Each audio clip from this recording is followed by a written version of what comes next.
I'm Renee Rochelle, the founder and president of One True Match. I'm here to help you find and cultivate the love of your life. For over a decade, I've dedicated my life to the importance, purpose, and dynamic of human relationships. My team and I are disciplined by faith, love, and integrity to help our clients find the quality relationship they've always dreamt of. Each week, I will be sharing the tools and tips I've learned that have rooted my success as a matchmaker with other leaders around the world.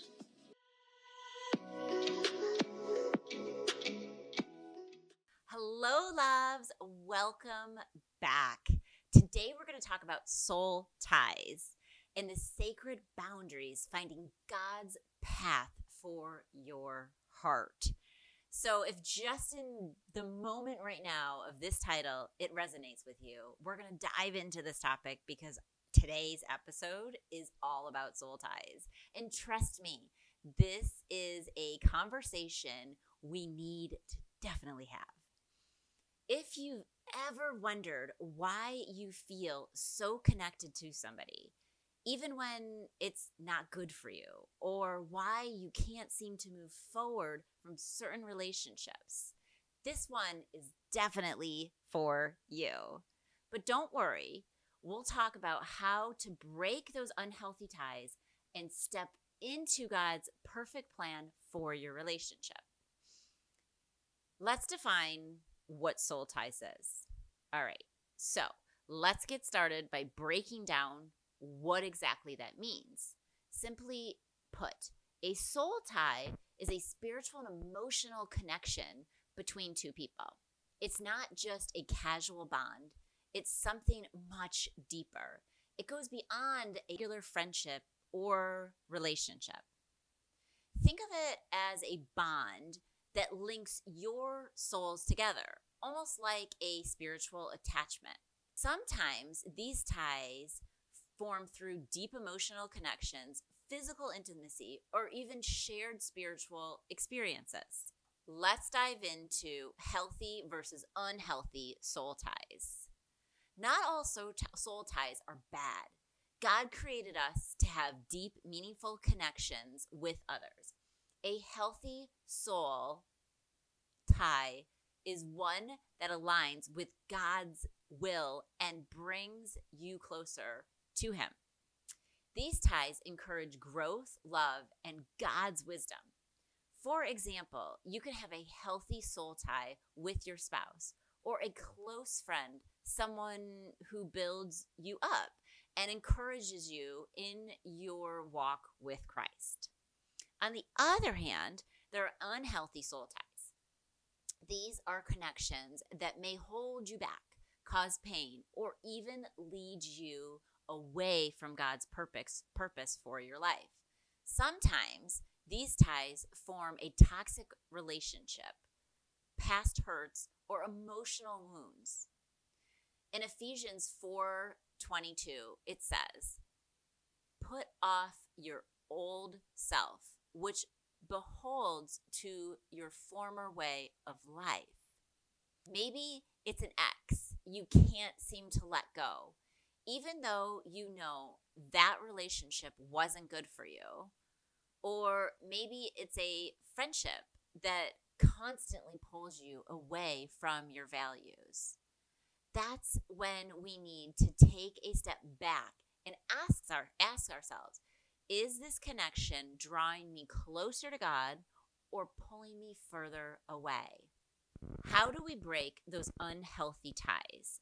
First, we need to recognize them. We need to identify those ties that are unhealthy and to make a conscious decision to step away from them. Here's how. First, pray for clarity and discernment. Ask God to show you which relationships are keeping you from His best. Prayer is powerful. Ask the Lord to serve those ties for you to break that soul tie. You'd be surprised how much He reveals when you seek His wisdom. Once you identify them, it's time to take action. So set boundaries. This might seem cutting off communication or limiting contact with certain people. If you keep feeding the soul tie, it will stay alive and continue to hold you back from what God has for you. Seek godly counsel. Find a trusted friend or a mentor, or in our case, buddies, as we call them, who can pray with you and hold you accountable as you work and break free. Ecclesiastes 4:12 reminds us that a cord of 3 strands is not quickly broken. We need community to help us stay strong. God desires for us to have relationships that reflect His love and truth. Cultivating God-honoring connections starts with building relationships on a foundation of faith. I encourage you to have a heart-to-heart with the Lord. Sit down and write a letter to God. Pour out your heart about the relationships that's been holding you back.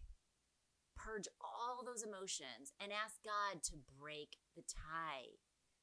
You can literally say, God, I'm releasing this person to you. I'm cutting the soul tie in Jesus' name, and I trust you to heal me.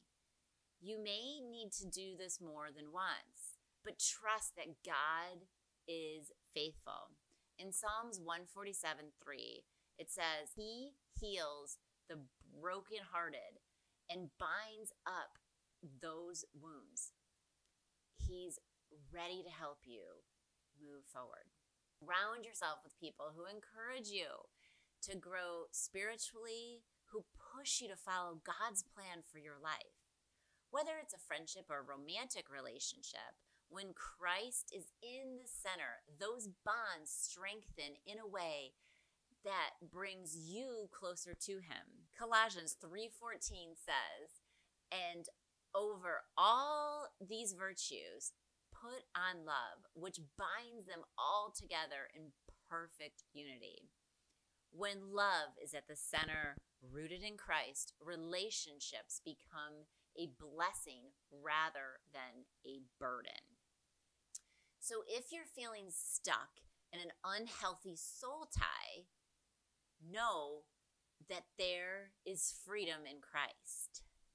You're not alone, and God is right there, ready to help you break through ties and step into relationships that reflect His love and truth. Remember, God's plan for your life is always better than anything we try to hold on to ourselves.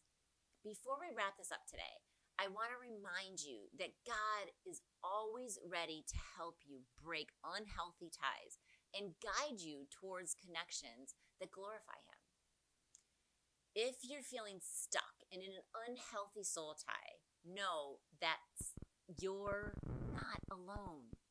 God's grace is more than enough to heal, restore, and set you free. I hope this conversation gave you some clarity and encouragement. Remember that God has a beautiful plan for your relationships, and it starts with keeping Him at the center. Next week, we are going to talk about love and social media, protecting your relationships from a digital world.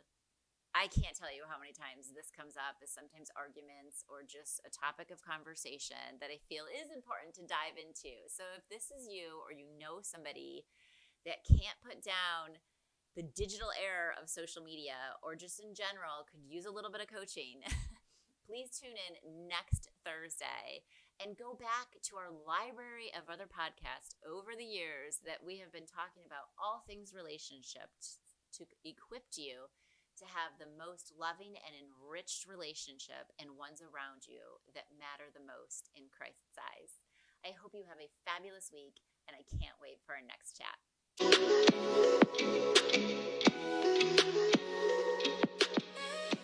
It's been another great talk on this episode of One True Talks by Renee Rochelle. I look forward to our next chat. Please write in your questions and comments so I can be sure to talk about whatever it is you want to discuss in our next upcoming episode. Lots of love. God bless. XOXO.